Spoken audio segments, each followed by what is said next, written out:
A few minutes ago, I made a short video about Boris Johnson and Putin, and St Mary's Parish Coatbridge writes back and says, pot calling kettle prof. You're quite right. Boris Johnson is not necessarily somebody to rebuke somebody about truth or about honour or prestige or so, but to dismiss what somebody says simply because they're not necessarily a reliable witness or because they're not necessarily truthful or blah, blah, blah, blah, blah. This is also an ad hominem fallacy, isn't it?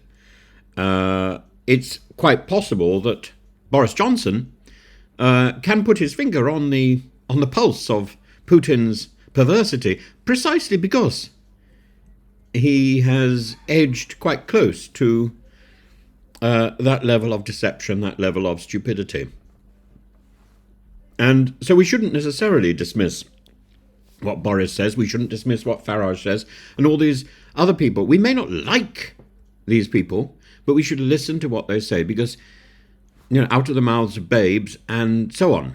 This particular version of the ad hominem fallacy, sometimes called the U2 fallacy, involves rejecting an argument or a criticism based on the claim that the person making it is hypocritical or has acted in a manner inconsistent with their argument.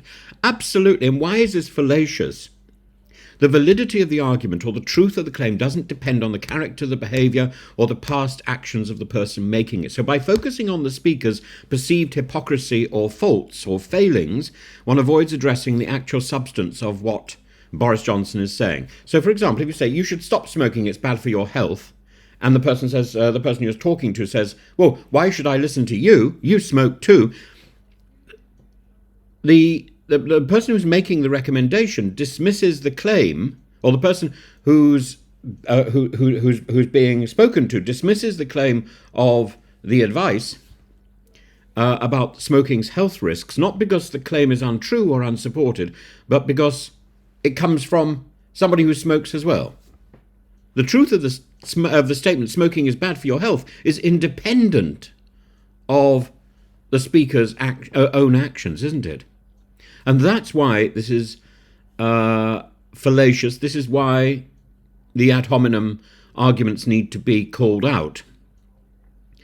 So the ad hominem, I think the full name is the ad hominem tu quoque fallacy, undermines rational discourse by diverting attention from the argument itself to the irrelevant aspects of the speaker. And while pointing out the hypocrisy, which may be relevant in certain contexts, assessing credibility or trustworthiness, it doesn't negate the truth of the statement or the argument in question. So the statement that Putin is an effing idiot is independently truthful, whether it's said by Boris Johnson, Rishi Sunak, Liz Truss, or God. It doesn't matter who says it.